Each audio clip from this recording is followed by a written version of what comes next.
우리 옆 사람 인사합시다. 예수님께서 다시 살아나셨습니다. 예수 이름으로 승리하시기 바랍니다. 이 세상에서 가장 무서운 권세는 정치 권력도 아니고 돈도 아닙니다. 사망 권세, 죽음의 권세가 가장 무섭습니다. 이 죽음을 이긴 자가 아무도 없어요. 절대 권력자도 천하장사도 재벌도 다 죽음 앞에 무릎을 꿇었습니다. 불경에 보면은 석가모니가 죽음을 어떻게 이야기하고 있느냐? 이 죽음은 인간이 피할 수 없는 숙명이기 때문에 이 죽음을 그냥 받아들이라고 이야기합니다. 그래서 석가모니도 죽음 앞에 무릎을 꿇었고 공자도 마호메트도 다 죽음 앞에 무릎을 꿇었습니다. 그들의 종교가 자기들의 교주가 부활했다고 주장하지 않습니다. 그들은 다 땅속에 들어가서 다 흔적도 없이 사라지고 말았습니다. 이 죽음을 이기는 자가 없다 그 말씀. 인간의 모든 꿈과 소망이 죽음 앞에서 다 무너져 버리고 맙니다. 아무리 앞에 찬란한 계획을 세워놨다 할지라도 죽음 앞에 다 무너지는 거예요. 또 사랑하는 가족의 죽음 앞에 유가족들의 비탄과 슬픔은 말로 헤아릴 수가 없습니다. 그래서 인류는 옛날부터 이 죽음의 문제를 해결해 보려고 많은 연구를 거듭해 왔지만은 아직도 죽음에 대한 해결책을 발견하지 못했습니다. 그런데 하나님 말씀 성경은 인간이 왜 죽느냐 원인을 밝히고 있어요. 죄 때문에 인간이 죽는다는 겁니다. 원래 하나님이 인간을 창조하실 때는 죽지 않는 존재로 만드셨어요. 영생의 존재로 만드셨어요. 그런데 하나님 앞에 범죄함으로 말미암아 생명의 주인 되신 하나님과 관계가 끊어짐으로 말미암아 인간에게 죽음이 왔다는 겁니다. 로마서 6장 23절에 죄의 삭은 사망이라. 이 죽음의 문제를 아무도 해결하지 못해서 결국은 하나님께서 예수님을 보내시기로 작정하시고 예수님을 이 땅에 보내십니다. 예수님은 원래 신이십니다. 영이십니다. 그런데 그 예수님께서 사람의 몸을 입고 이 땅에 오셔서 십자가에서 자신의 생명을 희생하셨어요. 그리고 사흘 만에 다시 부활하셨습니다.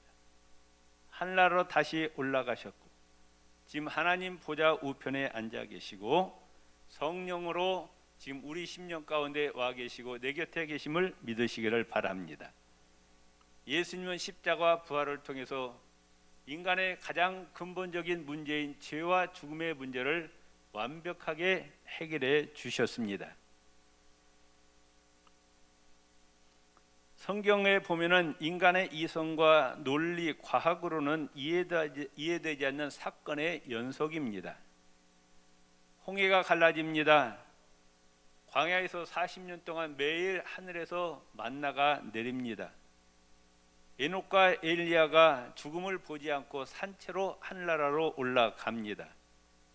엘리야가 갈멜산에서 기도하니까 하늘에서 불이 내립니다. 예수님의 생애는 더욱 신비합니다. 예수님은 성령으로 잉태되어 이 땅에 오셨습니다. 예수님이 요단강에서 세례를 받으실 때 하늘에서 음성이 들립니다. 이는 내 사랑하는 아들이요 내 기뻐하는 자라는 음성이 들립니다. 예수님이 세례 받으실 때 하늘에서 성령이 비둘기같이 내려오셔서 예수님에게 임하십니다. 예수님은 성령의 능력을 힘입어 귀신을 쫓아내십니다. 바다 위를 걸으십니다. 보리떡 5개와 물고기 2마리로 5,000명을 먹이십니다.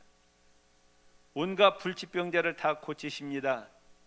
심지어 죽어서 무덤에 들어가 냄새나는 시체를 향해서 나사로야 나오너라 하시니 썩어서 냄새나는 나사로가 벌떡 일어났고 몸이 온전해져서 걸어 나옵니다. 기절할 일이라고 말씀해요. 예수님의 부활도 신비합니다. 그냥 일반 사람 죽는 것 같이 죽지 아니하셨어요. 온몸에 납덩어리가 달린 채찍에 맞아서 몸이 가리가리 다 찢어졌습니다. 가만둬도 예수님 죽으실 텐데 그 몸을 또 십자가에다 못 박습니다. 창으로 찌릅니다. 예수님 몸에 있는 물과 피가 다 쏟아졌어요. 가리가리 찢어진 시체가 사흘 만에 다시 살아났다는 거예요. 과학적으로 의학적으로 도저히 있을 수 없는 일입니다. 그런데 예수님은 누구십니까? 예수님은 전능의 하나님이십니다. 절대자십니다. 우주 만물을 창조하신 하나님이십니다. 생명의 주인이십니다. 예수님은 생명의 주인이시기 때문에 스스로 다시 살아나셨어요. 우리가 지금 살고 있는 것도 예수님으로부터 생명을 공급받고 있기 때문에 지금 살고 있다 그 말씀이에요. 하나님이 우리에게서 생명을 거둬가시면 우리는 시체로 변할 수밖에 없다 그 말. 예수님의 부활은 실제적인 사건입니다. 의심하지 마시기 바랍니다. 셰익스피어는 이런 이야기했습니다. 의심은 우리의 적이다. 그것은 우리가 애써 간신히 얻은 것을 잃게 만든다. 예수님의 부활은 실제적인 사건이라고 말씀.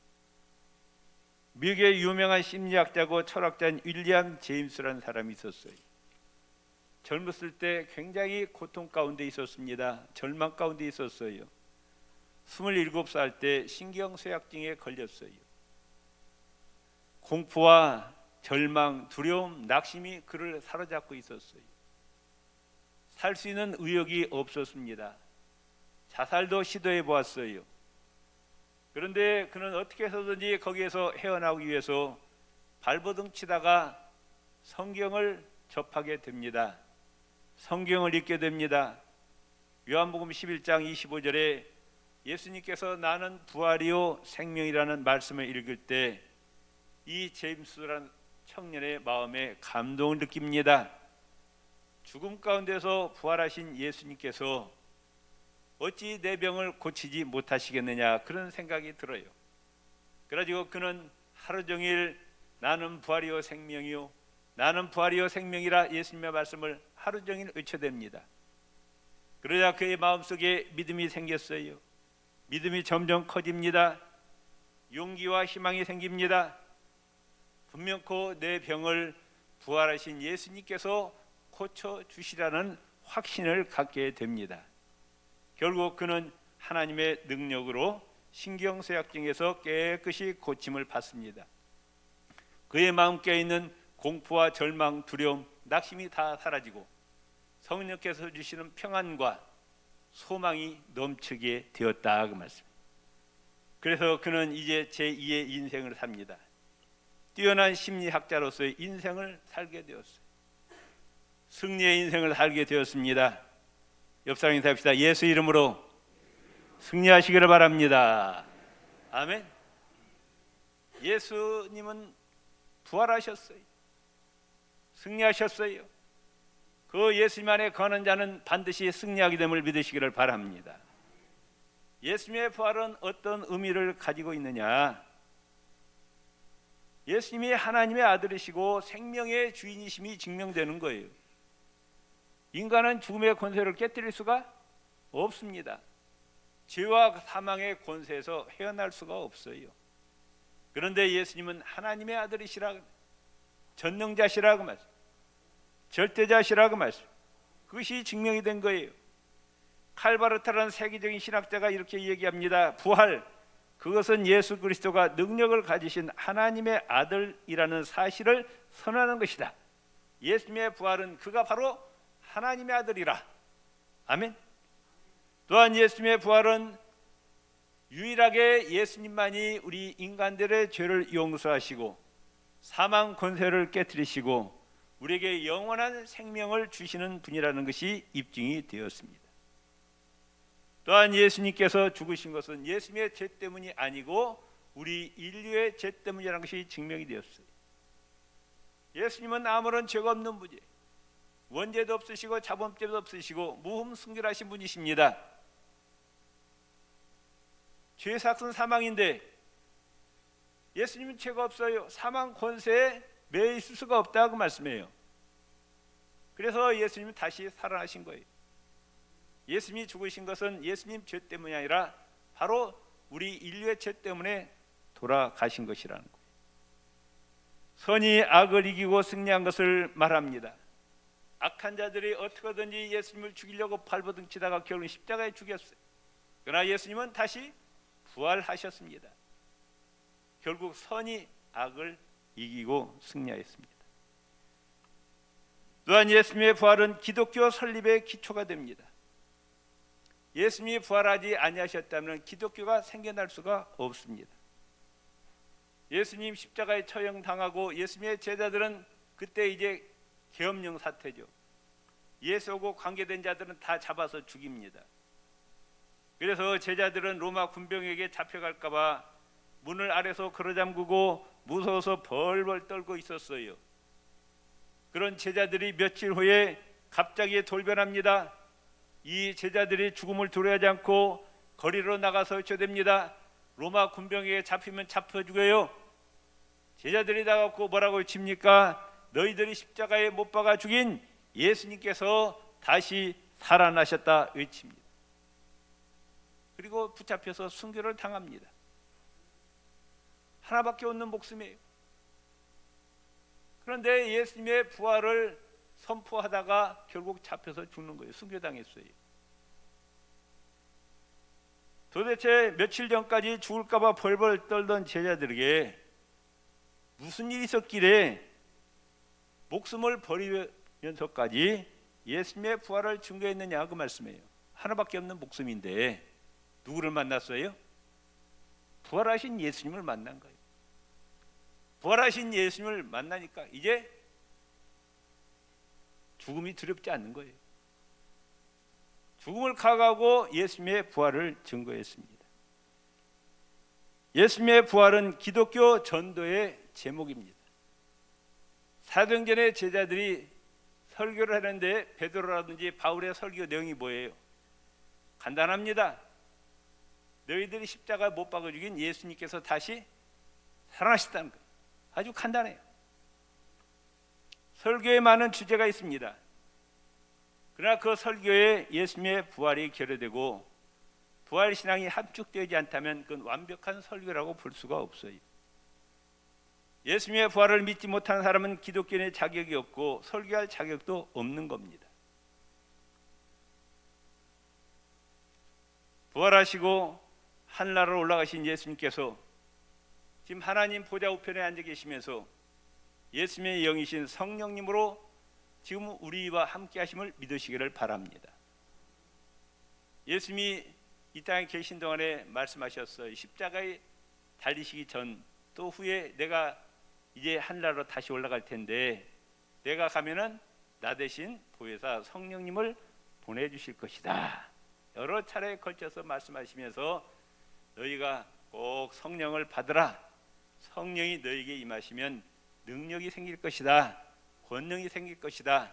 그리고 능력 받고 땅끝까지 복음을 전파라 말씀을 하셨습니다. 부활하신 예수님, 성령으로 지금 우리와 함께 하시는 예수님은 절망과 낙심, 좌절과 시대에 빠져 있는 우리에게 용기와 소망을 주십니다. 왜? 그분은 하늘과 땅의 모든 권세를 가지신 분이시죠.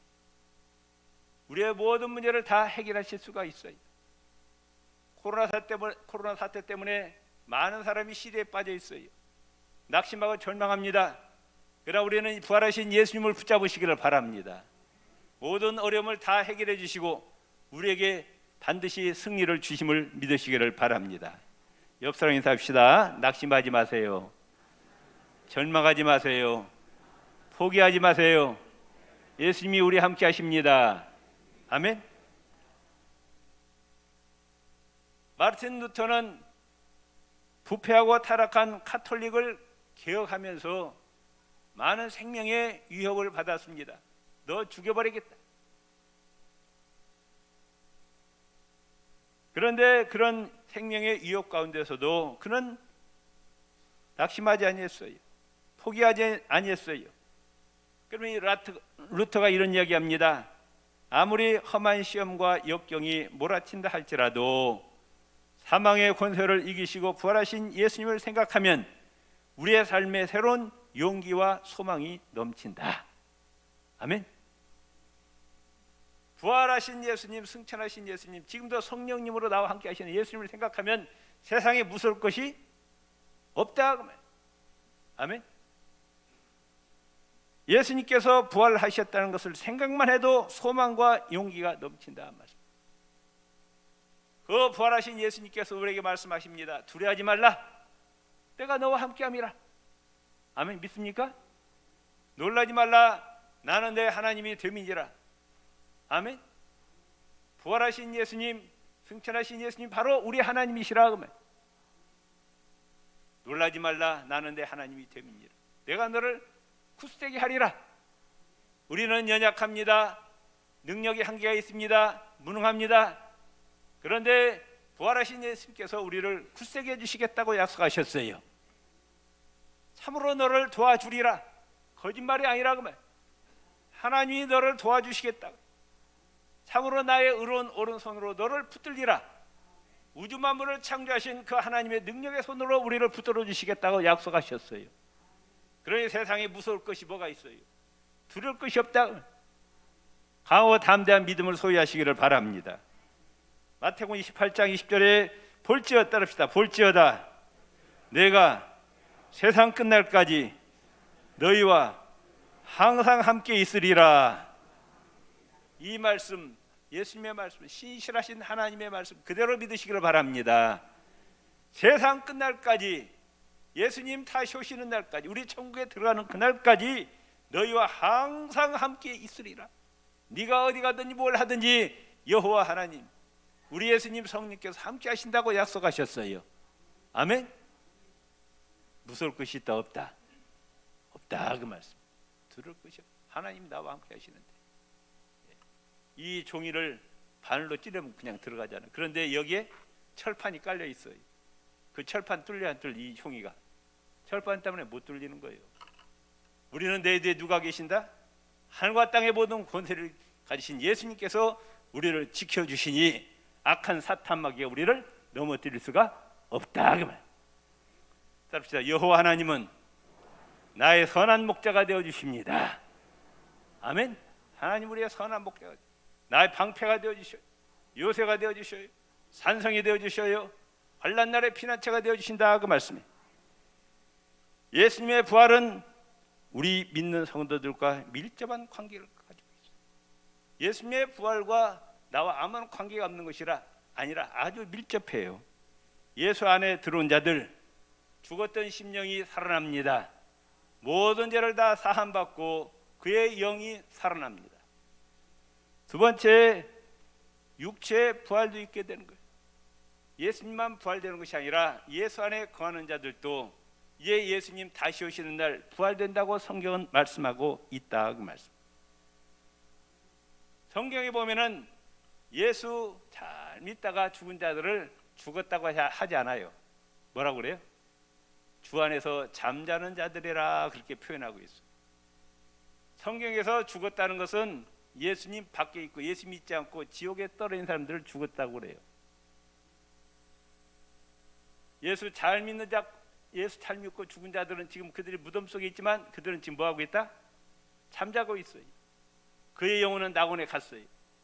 데살로니가전서 4장에 보면은 예수님 오실 때 낙원에 있는 그 영혼들을 다시 데리고 와서 무덤 속에 있는 그 육신과 결합을 시켜서 다시 부활시킨다고 말씀하고 있어요. 믿습니까? 생명의 주 되신 예수님께서 자신이 부활하신 것처럼 예수 그리스도 안에 있는 자들도 다 부활된다는 겁니다. 그때 몸은 지금 입고 있는 이 몸이 아니라고 말씀하고 있어요. 우리가 입고 있는 이 몸은 썩어진 몸, 병들어 없어진 늙은 몸인데 예수님 오실 때 변화되는 우리의 몸은 신령한 몸, 영화로운 몸, 영생의 몸으로 순간적으로 변화되고 하나님의 능력으로 들림받고 예수님이 공중에서 베푸시는 어린 양의 혼인잔치에 참여하고 이제 예수님이 건설하실 영원한 하나님 나라로 들어가서 영생 복락의 삶을 누리게 됨을 믿으시기를 바랍니다. 고린도전서 15장 51절 52절 사도 바울이 고린도 교회를 향해서 주신 말씀입니다. 보라, 내가 너에게 비밀을 말하노니, 하나님의 비밀을 고린도 교회에 알린다는 거예요. 하나님이 숨겨진 비밀인데 이걸 너에게 알려주마.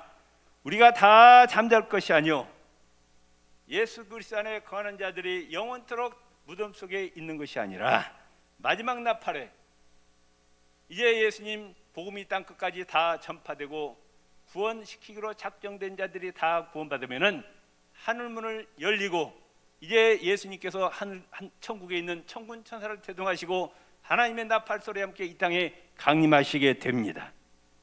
그때 어떤 현상이 벌어지냐? 순식간에 홀연히 다 변화하리니 나팔 소리가 나매 죽은 자들이 썩지 아니할 것으로 다시 살고 우리도 변화하리라. 하나님 보시기에는 예수님 안에 거하는 자들은 산자나 죽은 자나 차별이 없는 거예요. 예수님 오실 때 살아있는 자들도 다 영생의 몸으로, 신령한 몸으로 변화되어서 들림받고, 무덤 안에 있는 자들도 다 순간적으로 부활되고 영생의 몸으로 부활되어서 다 공중에 들림받고 주님 베푸시는 혼인잔치에 참여한다 그 말씀이에요. 믿으시기를 바랍니다. 아멘. 또 부활하신 예수 그리스도 안에 거할 때 우리의 모든 삶도 변화가 된다 그 말씀. 가정도 평화롭게 되고 직장 사업장도 승리하게 되고 모든 일에 하나님께서 함께하셔서 우리가 승리의 인생을 살게 됨을 믿으시기를 바랍니다. 일본의 최고 기업인 가네보 제약회사 경영자 미타니 야스토시 이야기입니다. 이분이 그 회사 인사과장이었어요. 그런데 예수를 참 잘 믿었습니다. 회사에서 틈나는 대로 기도도 하고 성경도 읽고 전도도 했어요. 그 사실이 회사 상부에게 알려집니다. 회사에서 지시가 내려왔어요. 회사 안에서는 절대로 신앙생활을 하지 말라. 그는 자칫하면 회사에서 쫓겨날지도 모른다는 두려움 때문에 기독교 신앙을 포기하겠다고 상사에게 이야기했어요. 그러자 그의 마음속에 이런 음성이 들려옵니다. 네가 나를 배반하는구나. 그런 음성이 들리는 거예요. 그런 성경에서 베드로가 예수님을 3번 부인하는 구절을 읽으면서 마음이 너무 괴로웠어요. 자책감을 느꼈어요. 그래서 아니다.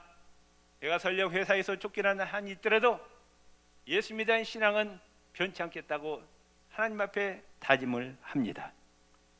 다시 기도하고 성경 읽고 회사의 동료들과 선후배 간에 열심히 전도합니다. 1분 저녁을 순회하면서 200여의 전도 집회를 가지고 간증합니다. 그런데 회사에서 쫓겨난 것이 아니라 그의 성실함과 정직함과 실력을 인정받았어요. 하나님이 지혜를 주셨어요. 경영 능력을 주셨어요. 회사가 날로 성장합니다. 일본 최고의 기업이 되었어요. 그 결정적인 역할이 누구냐? 바로 미타니 야스토시. 회사가 다 인정했어요. 그래서 이분을 그 회사 최고의 회장으로 세웠다. 아멘. 그가 이야기하기를 예수님의 부활 신앙 체험으로 내 인생이 역전되었습니다 라고 간증을 하는 거예요. 심리학자 칼 구스타프 융은 이런 이야기를 합니다. 오늘날 현대의 그리스도인들은 기적을 믿지 않기 때문에 기적이 일어나지 않는다.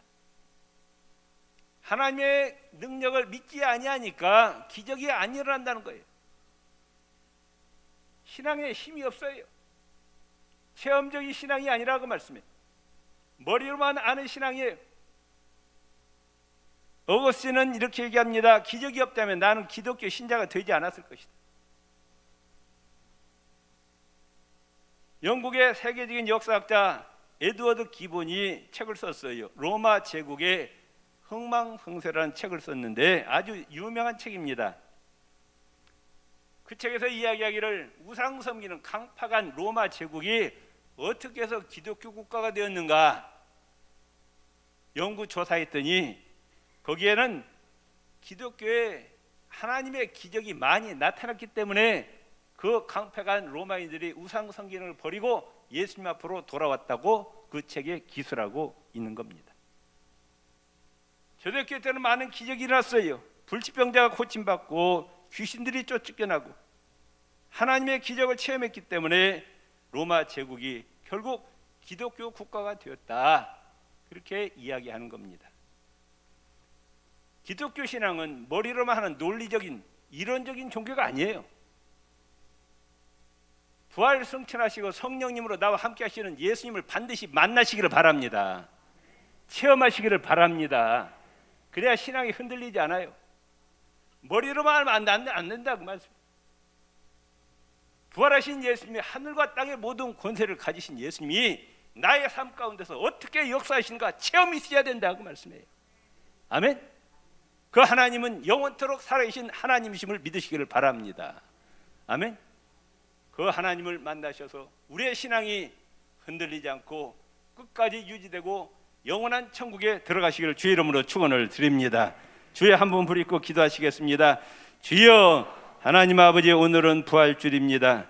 우리 예수님께서 하늘의 영광 보좌를 버리시고 사람의 몸을 입고 이 땅에 오셔서 모든 인류의 죄를 대신해서 십자가에 희생하셨다가 무덤 속에 들어간 지 사흘 만에 다시 사망 권세를 깨뜨리시고 승리하셨습니다. 부활하셨습니다. 예수님께서 하나님의 아들이시오 생명의 주인이 되심이 입증이 되었습니다. 하나님 아버지, 이 예수님을 저희들이 꼭 만나게 하여 주시옵소서. 체험케 하여 주시옵소서. 더욱더 주님을 뜨겁게 사랑해 도와주시고 나를 통해서 아직도 예수님을 알지 못하는 수많은 영혼들이 예수님 만나게 해 주시고 그들이 우리와 같이 하늘나라 생명책에 이름이 기록이 되고 천국에 들어가는 역사가 임하게 하여 주시옵소서. 예수님 이름으로 기도드리옵나이다. 아멘.